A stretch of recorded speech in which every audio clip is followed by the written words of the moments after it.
I would say just before you get into entrepreneurship, you have to be focused on relentless growth in yourself. If you look at 7, 8, 9-figure entrepreneurs, they just are more powerful people. They've grown, they spent more time on their personal development. This is the Money Seed Podcast, where we discuss all things investing, plain and simple, the way it should be. Please remember, this show is for educational and entertainment purposes only and is not intended to be investment advice. Welcome back to the Money Seed Podcast. Today, my guest is Adam Lucero. Adam is a performance coach and entrepreneur. Adam, welcome to the show. Hey, I appreciate you having me on here. So Adam, you have a very unique backstory.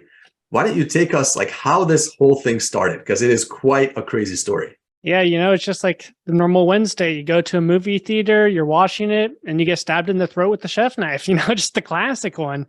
But yeah, basically that's what happened. So literally imagine that 1 minute you're just watching a movie. It's dark. Your eyes are just glued to the screen. And then all of a sudden you feel a hard hit to your throat. So that's what happened to me. And I actually thought I got punched. My initial reaction was like, this guy hit me hard. So I stood up and I was like, what the hell, man? Then I felt another punch to my arm and chest. So I was like, all right. And I turn around and I push him. And as I push him, I feel a cut on my wrist and ear. And then that's when it dawned on me. I was like, I got stabbed. Like, those weren't punches. So I started yelling, I've been stabbed. The lights turned on. He runs off to the side and starts running away. So I take off my shirt and I wrap around my neck and I'm holding it in, holding the blood in. And so then I hear two older women come running up and they're like, oh, what should we do? I was like, just put pressure on my neck. So that's what they're doing. They're holding it down. And then I hear someone say, should we call 911? And I lose it. I just have so much anger inside of me. I'm like, yeah, you should call 911. Like, if you don't call them in this situation, when would you? Like, this is what they are designed for.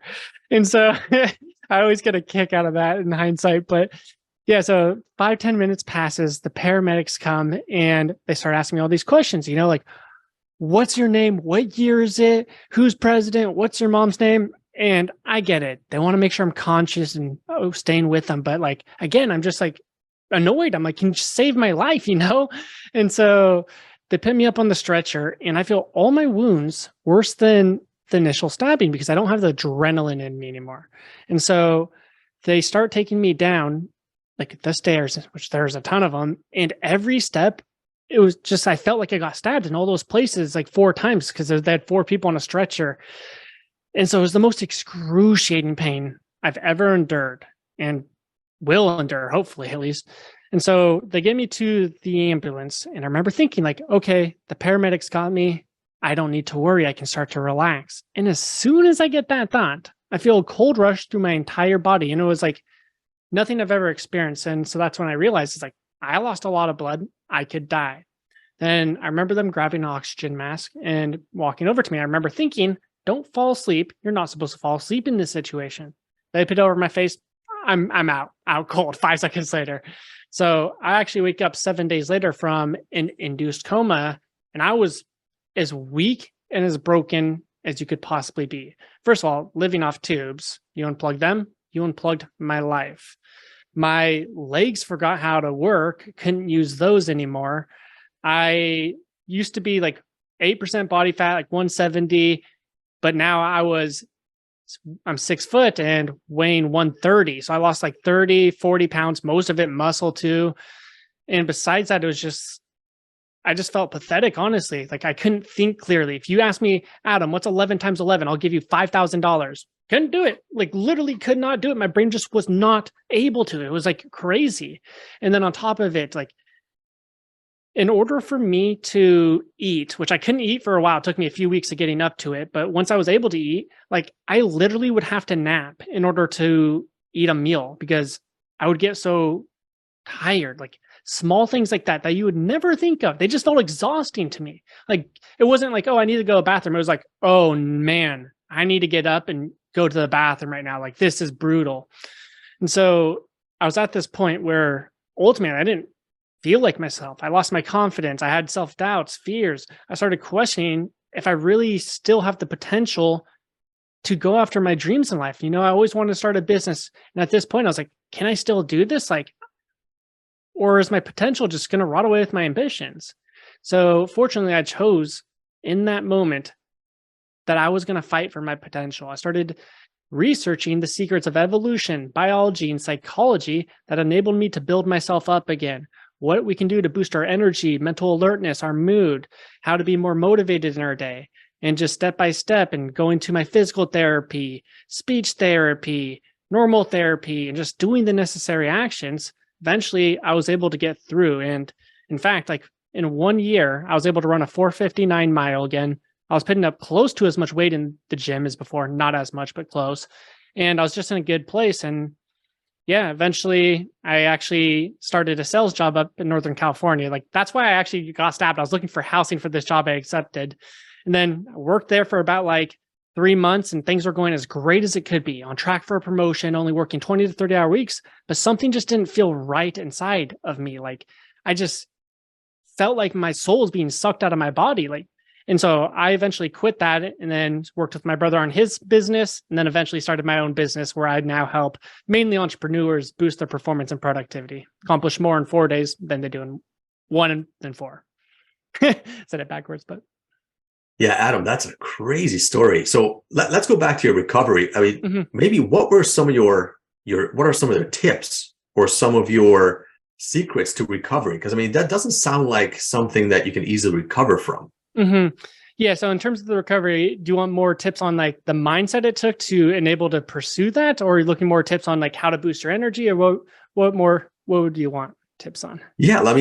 Just the fact that you said that several months, if I heard you correctly, several months after you woke up from your coma, you were running 5-minute miles within a 1 year. Okay. Within a year, even then, even that, that's super impressive. The fact that you can run a 5-minute mile period, I think is very impressive. Very few humans can ever do that. Gotcha. And yet you were able to do this 1 year after almost dying. What gave you the confidence and the strength to say, yep, I can do it again? It was just really what happened was when I was in the moment when I discovered my legs didn't work, there was just anger inside of me. And I was pissed off. I used to be a Division I track athlete and college cross country runner, and now my legs don't work. And so that's when I got the motivation. I was like, you know what? I can either give up on my life, or I can accept what happened and put forward a game plan. And it was when I made that mental switch where I was like, okay, this happened to me, but me complaining about my life sucks, or of course this happened to me, it wasn't serving me towards a better life. It wasn't enabling me to overcome the challenges that I faced. And so I went from victim mentality to taking full responsibility, accepting what happened. And when you totally accept what happened, then there's no room for all this negative self-talk. You're just moving forward. That's where your attention is. You said, this happened. Okay, we're done with all this negative weight. Now it's just about getting stronger and getting better and what we can do to improve. And so then at that point, it was just a matter of how I used my time, right? Every single day, I was doing everything I needed to do. My physical therapy exercises, I was going for walks to strengthen them. I was slowly hitting the legs to regain that muscle. And so it's just step by step, week by week, month by month of consistency, I was able to do it. And so, but yeah, it wasn't easy. The first two, I remember the first time I tried running, I literally fell to the floor because my legs weren't strong enough to support me. And so, yeah, the speed of recovery was absolutely shocking. It really was. So Adam, you mentioned that you were able to do this consistently month after month, right? During your recovery. What is the secret to doing something consistently for months on end? Because I feel like everyone has good advice. Right. And then most people will try a new habit or a new diet or some kind of exercise regimen. And within a few weeks, they're like, I'm giving up this. What is it that you did that kept you going for months? Yeah. So ultimately, how you have that motivation to consistently do it month after month, year after year is two things. One, you need the right perspective. You need to understand why you need to change your actions and behaviors in a different frame so that you actually feel inspired. This is what causes a burst to actually change your actions. Then the second part to that is, look, 95% of our actions are based through our habits. And so eventually that motivation and that drive, you're doing it day after day, week by week, it forms a habit to the point where it's effortless. It's now easy for you to perform that action. And like, look at everyone that works out. Like that's what happens. A lot of people don't like working out, but after a few weeks of doing it consistently, they start to feel more motivated. They have that drive internally. And again, that's because the habit's more strong. Another example is like most people, no matter how tired, lazy, or unmotivated you are at night, you brush your teeth. So why do you do that action so easy and effortless? Meanwhile, tasks like working out or eating healthy, they're more difficult. It's because you're in the habit of brushing your teeth. And so ultimately, that's going to be the main thing that's going to have long-term consistency is the habit being formed. But usually there needs to be more of a perspective change to first get that habit formed in the first place, to overpower those times where you're not feeling motivated. And also the second part to that is awareness. Once you understand what's causing the issue, you're more aware of it and you can stop doing it. And so that's usually what happens with my clients when we work with them. It's like really a perspective change, showing them this is why it's happening. This is why you need to do these activities, but you're not doing it. And so that awareness really opens up the perspective, is a good way of putting it.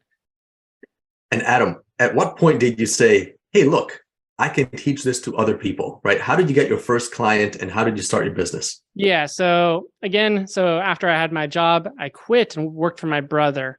And then eventually I was like, all right, I want to start my own business. Like I just need that. I'm an entrepreneur. And so I started reflecting back in my life and be like, okay, when have I been the most happy? When am I most excited doing work? Or what am I talking about when I'm the most excited and passionate?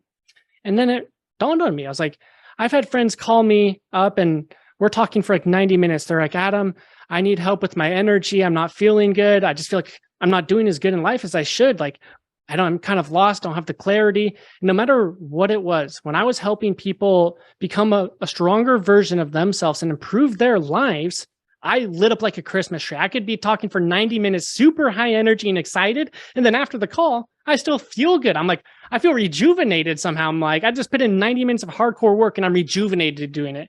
And so again, I think we all have these moments in our life and it's just a matter of reflection, spending time in the silence, letting your subconscious mind bring you those experiences, asking yourself the right questions. And it's a discovery process. Sometimes you need to take more action. Sometimes it's about being in silence. But ultimately, those are the two things that really helped me determine my passion and building a business around it. And Adam, what does your typical client look like? Yeah, so usually they're about like six-figure entrepreneurs, multi-six-figure range. And they have three different areas that's holding them back in terms of how productive they're being inside their business. First one is kind of what you're alluding to. People don't take consistent action. They don't have the discipline or the motivation. They declare they're going to change their actions. It goes great for a few days, maybe even a few weeks. But then they feel tired, lazy, or unmotivated. So they tell themselves, oh, I've been doing a fantastic job. I deserve one day off. They take that one day, turns into another. They're back into their old patterns and ruts. So this happens again because 95% of your actions are based on your subconscious mind. That's how you're through your habits. Same thing, subconscious mind habits. Now, most people consciously declare they're going to change their actions and behaviors. Again, the brain battle. And so ultimately, subconscious mind wins. They stay the same. So you have to link your two minds together to effortlessly take action, take consistent action, be disciplined, or have consistent motivation. Second step is, look, think back to the last day you woke up, you were full of energy, you were thinking clearly, you're sharp, you were in a state of creativity. Well, how much more productive were you those days versus those days you wake up, you're tired, you're not thinking clearly, you have brain fog, you're not feeling motivated? You probably accomplished way more in those days. So the second step is superhuman performance. We need to get you to a point where you're consistently producing quality work. If you work 4 hours, that work was extremely productive. It accomplished what you usually do in 12 hours, right? And then the third step is you have to operate like a CEO.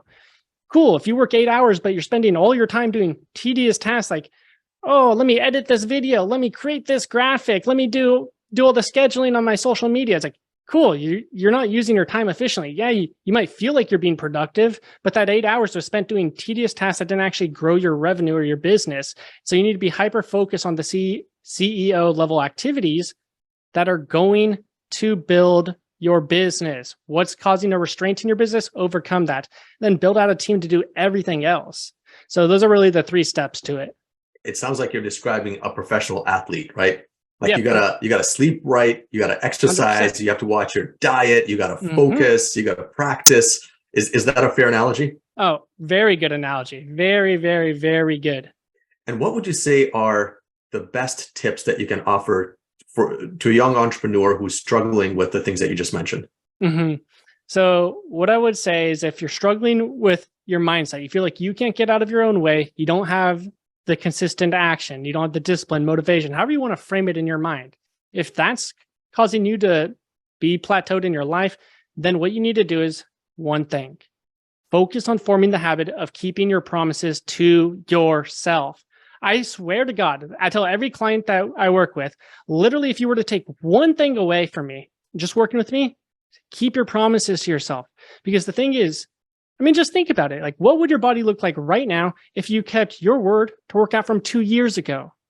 How much further along would you be in your career or your business if you kept your word to be productive every single day or to study your craft? And so the thing is, we only tell ourselves to do things that are going to improve our life. And your ability to actually keep those promises is what separates 7-figure entrepreneur or 6-figure entrepreneurs from 7 figures. And I see it time and time again. We literally formed this one habit with one of my clients, Ben. Within 9 months, he added 450,000 to his business valuation, over 200K additional profits to his business. It's now multi-7-figure business. And again, it's literally just that mindset and then focusing on his performance, helping him delegate stuff. So that would be if you're stuck on like mindset. Now, the second thing is if you don't feel good, you don't have that energy, the focus or whatever it is, it's like really your performance, then there's a few things. Number one is your sleep. Like, you could eat really good, but if you get terrible sleep every day, you're not going to feel good. It's just the simple truth of the situation here. And so what I always say is like, focus on your sleep. Most people, they go, oh, I have insomniac, I can't get good sleep. No, most people actually don't. It's just poor sleep habits. And I'm speaking from experience. And secondly, how is having that belief serving you towards a better life? Is it enabling you to overcome the issue that you're getting bad sleep? Or is it being a victim and now you're just going to get bad sleep for the rest of your life? So even if it's true and you actually do have insomnia, you went to a doctor, don't have that mental frame because that mental frame isn't serving you. And so to get great sleep, there's 2 main things you want to do. There's ultimately more, but if you do these 2, you're good. The first is go to bed before 10 p.m. 10 p.m. to 2 a.m., golden hours of sleep. So the way I explain it is, have you ever gone to bed at 2 a.m., even if you got 8 or 9 hours of sleep, woke up feeling good? Probably not. Like that, if you are, you're an anomaly. But nonetheless, so make sure to go to bed before 10 p.m. Now, the second thing is go to bed at the same time every single day or within a 30-minute time frame. So if you do those 2 things, you will get good sleep. And the one thing I just want to say is sleep is a skill that gets better. Have a night routine. Stop using your electronics. All these colors on our phone release chemicals in our brain. Like literally, there's a reason why they're vibrant. I could get into that. It's another tangent, but I'm going to stop there because I'm going to keep on ranting. Yeah. Another thing about chemicals and sleep is caffeine, right? Mm-hmm. Coffee is a social drink, right? We consume a lot of it. And I like coffee myself, but I switched to decaf many years ago, right? Nice. And so if I have like an actual regular coffee that's not decaf, like I'll have it maybe once or twice a week and it'll always be before noon. Because I find that if I have a regular coffee after like 12 o'clock, that's it. It's going to mess with my sleep. And I find that caffeine like stays in my system for a lot longer than I think, right? Even though I only get like that jolt of energy for a few hours, I only feel energized for a few hours. That can actually still mess with my sleep like 10 hours later. And so like I found that to be a big help for me personally is when I got rid of the caffeine from my system. Yeah. Totally. It's in your system for at least 8 hours. I obviously depends on how much you consume, but 8 hours is like the short end. So yeah, for sure. And I would also say something similar about alcohol, right? Is we think alcohol helps us sleep, but it really doesn't. Oh, sleep. Like, it helps us fall asleep. Yeah, it helps you fall asleep, but it doesn't give you good quality sleep. And so, terrible. Yeah, it's like nowadays, if I consume alcohol, it's usually on the weekend and in moderate amounts. And I find that definitely helps as well. 100%. And again, it's even like try and have it earlier in the day if you're going to have it rather than right before bed, but. Not too early. Like don't start with yeah, I'm not advocating. All right, wake up. Adam told me to get hammered. Let's go. Performance coach right here. Get drunk. For those who are just thinking about starting their own business or going the entrepreneur route, I mean, you obviously work with a lot of entrepreneurs. What are some of the things that you can see right away that some people have misconceptions or have incorrect ideas right from the get-go? What are some of the things that you would correct? A little tough for me to say because I usually don't work with people that are just becoming entrepreneurs for the most part. But I would say just before you get into entrepreneurship, you have to be focused on relentless growth in yourself. If you look at 7, 8, 9-figure entrepreneurs, they just are more powerful people. They've grown, they spent more time on their personal development. And so what I see is with a lot of like lower 6-figure entrepreneurs, ultimately they have like their belief systems are just kind of messed up. They have mental blocks that are kind of clogging them. Ultimately, they're their own worst enemy.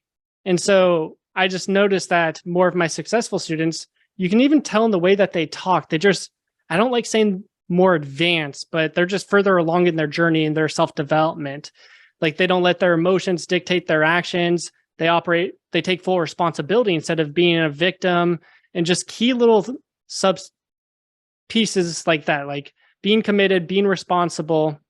So what I would say to you is make sure before you become an entrepreneur that every single day you're spending lots of time growing yourself. If you get triggered, try and figure out why you're getting triggered. What belief do you have that's causing you to be triggered? And just focus on growth in yourself. That's the best thing I could say. I think that's fantastic advice. Yeah, it really is all about personal growth and mindset in a big way. Yeah. So first start working with a new client. How long do you have to work with them before you start seeing results? It can literally be in a matter of days. It is. So I'd say probably 40 to 50% of my clients, they go through like the first few lessons and boom, they are a new person. Again, what's happening is their level of awareness grows. They understand why they're making all the mistakes that they have. And because of that, they don't fall victim to the same traps that keep them chasing their tail. And so literally, I'd say 40 to 50% happen within days. Like they literally just become a new version of themselves. And I say that because like we had a client, Tim, for example, he's not even an entrepreneur, but he came in here and he used to be like, Adam, my motivation, my productivity is like a roller coaster. I'll have 2 weeks of good productivity, then I'll fall into a slump and it's just up and down, nonstop. He's like, I know I can do so much better. And so I worked with him literally within days. He started effortlessly doing all the hard work in his day to day. No things he used to procrastinate and fear. He just went boom, boom, boom, boom. He was like a machine. And within 2 months of working with us, and keep in mind, he's not even an entrepreneur, but within 2 months of working with us, he started making $50,000 per month. So he was in a career and he was already doing pretty good, about $25K per month. But within 2 months of working with us, got a promotion and boom, there you go. So it just goes to show it can happen in days. Now, the reality is oftentimes it takes weeks. But yeah, usually like 3 weeks is probably the longest, but it can happen in days. With this client that you just mentioned, how often did you meet with him? Not too much. So the way we go through it is like, basically they go through the program. Each lesson has like a homework attached to it. They send their work to me and then I review it, make sure they did it properly. And then if they have questions, they just text me or send me a voice memo and we just communicate that way. And so typically it really depends on the client. Because Tim, for example, I didn't have to do much. After I just review his work, he was a new person. And it was literally just like, he would text me every day saying, this is crazy. I can't believe I'm operating this way. And like, he was just so grateful. And again, with him, there's not much to do after that because he literally just became that person instantly. Other people like Ben, for example, it took a few weeks. He had lots of little hiccups, didn't fully accept the truth of what I was speaking. Like he consciously was like, yeah, this makes sense, but he didn't embody it. And so it took a little more time. And so with him, it was probably every other day I was talking to him like, okay, look, this is where you're messing up at. We need to do X, Y, and Z, make these changes. But ultimately he got there after a few weeks. And Adam, are there any good books that you recommend that might help people find a lot of these truths out themselves? I think one book that comes to my mind is Eat That Frog, which came out a few years ago, which you may have heard about, right? Which talks about, I think there's like 20 or something tips in there about just productivity in general. Things like have a plan for each day, set your workspace up so that you minimize distractions and things like that. Do you have books that you can recommend? In terms of that, surprisingly, not too many of them. The one I would say is I would focus on atomic habits. Like, honestly, that's one of the most powerful things you can do is form productive habits. Like you create your habits then your habits create your life. It's like the truest statement I've ever heard. So I would focus on that because that's going to lead to more productivity than you cleaning up your desk or whatever it is. And I'm not saying those aren't effective, but I'm just saying like habits are the best thing you can improve on. Other than that, I guess the other one I would say is learn, if you want to discover like more about yourself, is you have to learn how to access the power of now, as that book puts it. But essentially, when you look at the most revolutionary people in this world, you look at Nikola Tesla, Albert Einstein, Henry Ford, they all said their biggest breakthroughs came from moments when they weren't thinking about their work. They were on walks or they were sleeping. And so that's because their conscious mind is the least active and their subconscious mind is the most active in this state when you're not consciously thinking about stuff. And so what I recommend for you and what I do for our clients is you have to spend time in silence to really discover who you are and what you want in life. Oftentimes we think we want things, but on a deeper sense, we actually don't. And so we'll spend a lot of years chasing this job or whatever it is, only to get it and not feel fulfilled. And it's really because you didn't spend the time to discover your true desires. And I would just say, spend more time in silence and you're going to discover who you really are. And so to do this, because there's not too many action items other than just recognize when your mind's active and try and shift your attention, but focus on your energy inside your body. Feel the blood flowing, feel your heartbeat, try and have mind-body connection and feel your right pinky finger, then your next finger, and then your next. And what that's going to do, again, your conscious mind's least active, it's growing your presence. And ultimately, that's going to enable you to tap into a higher conscious, get a lot of breakthroughs in your life, a deeper understanding of who you are.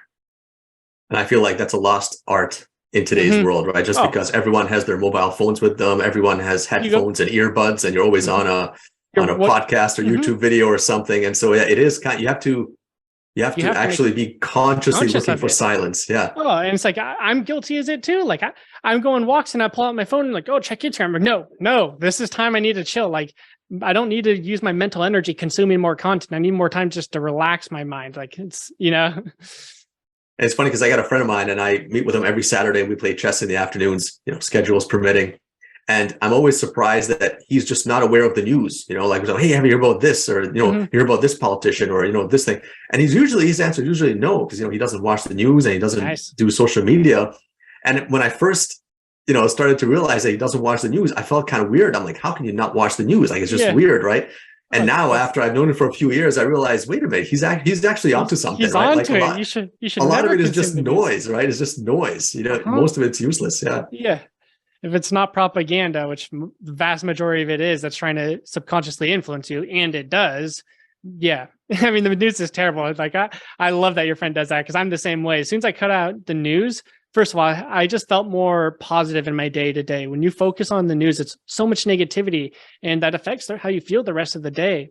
And let alone, it's not serving your life. And I always recommend people to that note is try cutting it out for 2 weeks and see the change in your life and the quality of life.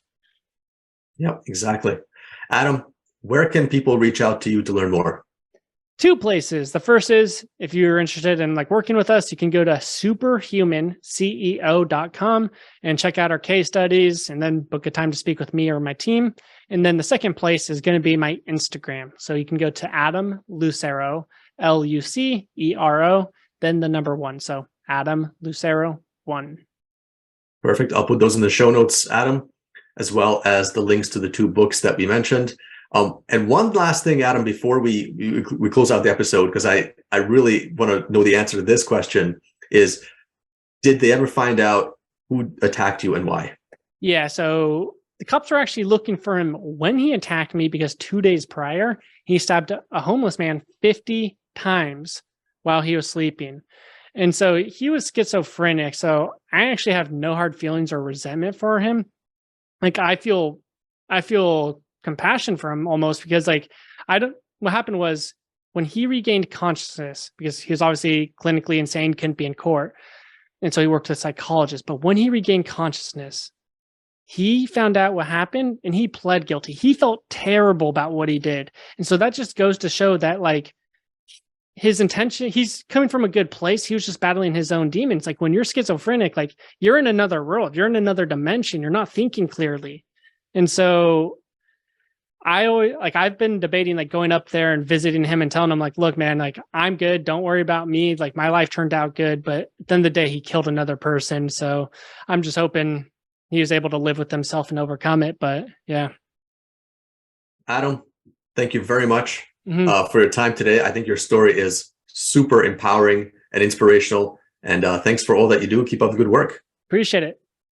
Thanks. Hey, thanks for joining us for another episode of the Money Seed Podcast.